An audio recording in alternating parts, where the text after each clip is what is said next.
Good afternoon, everybody. Let me see if I can figure out technology. So my task today is to walk you through what is happening on immigration reform.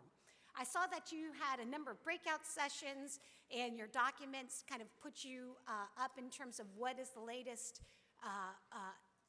as it relates to the substance as well as your asks. But my job is here to do in 5 minutes is to kind of give you the state of play so that you can go into those meetings prepared for what you are likely to hear.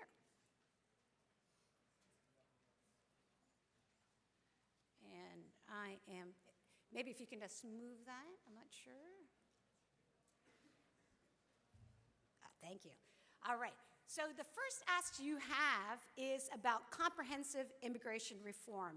And I was just so pleased that Rudy, your last speaker, talked about that. But what you may know, and I really want to reinforce, is that you are likely to go into meetings and talk about comprehensive immigration reform and get some blank stares. Why? Well, there's been no bill introduced this year on comprehensive immigration reform. We just heard from incoming Speaker Paul Ryan, who is the new Speaker of the House, that he does not intend to take up immigration reform in this Congress.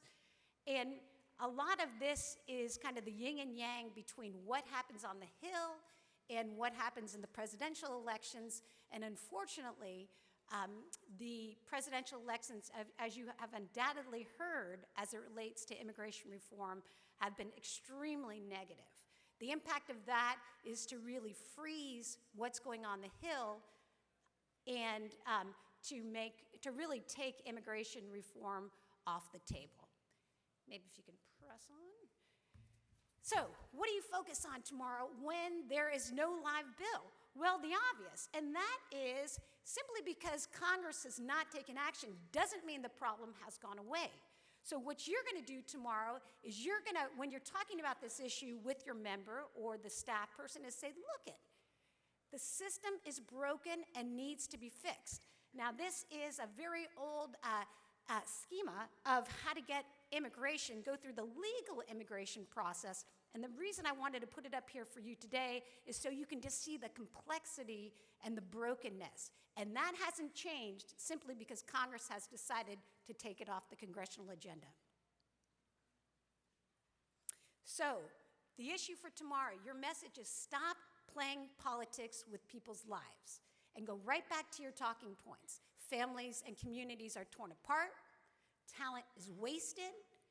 Value of work is denied, which allows for things like wage theft that your last speaker was talking about. The fact that folks have to stay under the radar screen allows for that kind of manipulation. Finally, you have, on a daily basis, immigrant families, some of which who have been here for years, have deep roots in the community, continue to be denied justice, to be put into detention centers, and to be deported. So stop playing politics. The second ask on your immigration paper is to oppose anti-immigrant legislation. Now, if anything has defined the 114th Congress, it is what I call the whack-a-mole Congress as it relates to immigration. Because Shana, who you're going to meet next, and myself and a bunch of us who do immigration reform legislation on a constant basis, the entire time this year have been fighting back bad bills. So when you think of the 114th, all you hear from the Hill is you've got to build bigger walls, and we've got to put immigrants in prison and deport them. It's a very hostile environment. So we want to make sure that you are fully aware of what you're facing. So borders, what's happening now? Because really, when you look at the issue of immigration, you've got borders and you've got issues of what happens in the interior, in places like Chicago or Seattle or my hometown, San Francisco. So what we're hearing is the call for more. We're calling for more militarization, not we, but folks on the Hill. The government, the Congress is looking to expand the government's detention and deportation program called Operation Streamline, which I know is outlined in your papers. And just to make sure we know this is a bit of a pox on both the Republicans and the Democrats, the Obama administration, as you may be aware, you have folks coming up from Central America fleeing violence, and their policy objective has been basically to detain them in detention centers. So from the Republicans on the Hill, from the administration, it's a very tough environment.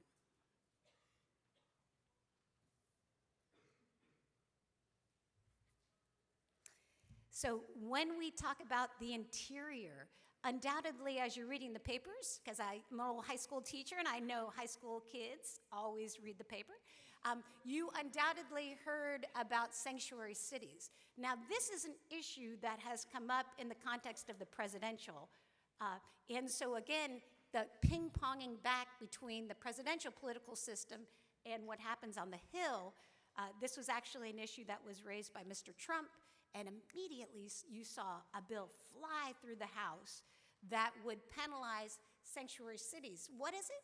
Over 200 jurisdictions around the country, most of which who have high immigrant populations, have decided that they don't want to be an extension of ICE, of the federal government's detention program for immigrants.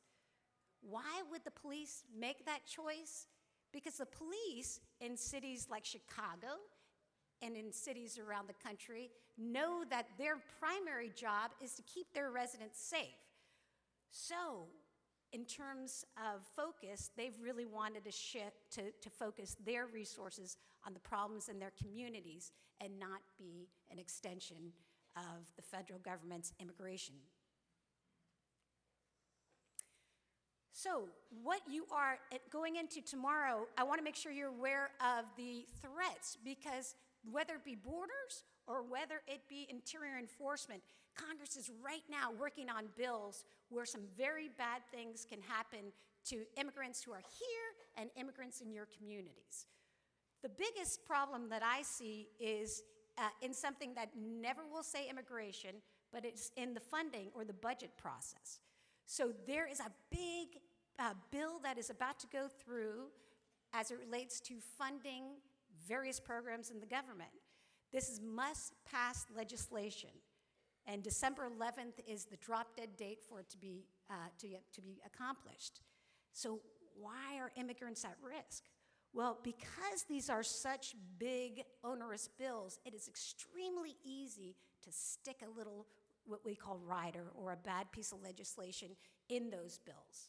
We also know that folks that are working on these bills, particularly as it relates to what they called Homeland Security, want to build a bigger wall and expand our detention facilities and other things that I just said. So your message tomorrow is extremely relevant. Your message tomorrow that says oppose it is very important, because the time is now for people who have anti-immigrant intent to take this bill and to do bad things with it. So it is critical tomorrow. Don't worry, comprehensive immigration reform is a topic for another day, but you've got to call them on it. You've got to say stop playing politics, and you really do need to message it's time to oppose anti-immigration bills in the context of this budget. Last slide, and then I'm going to sit down. How do we make comprehensive immigration reform happen? Politics is reactive. It is not proactive. The only way we're going to get a comprehensive immigration reform bill through is for you to do your thing at home. You've got to be activist in your community. You have power, and you've got to exercise that power. And the biggest way you can exercise your power is to vote. So I was so pleased that Faith in Public Life is out there getting you guys all signed up to vote. You got to vote, you got to raise your voice, and that is the only way your broader objective is going to happen. Thank you.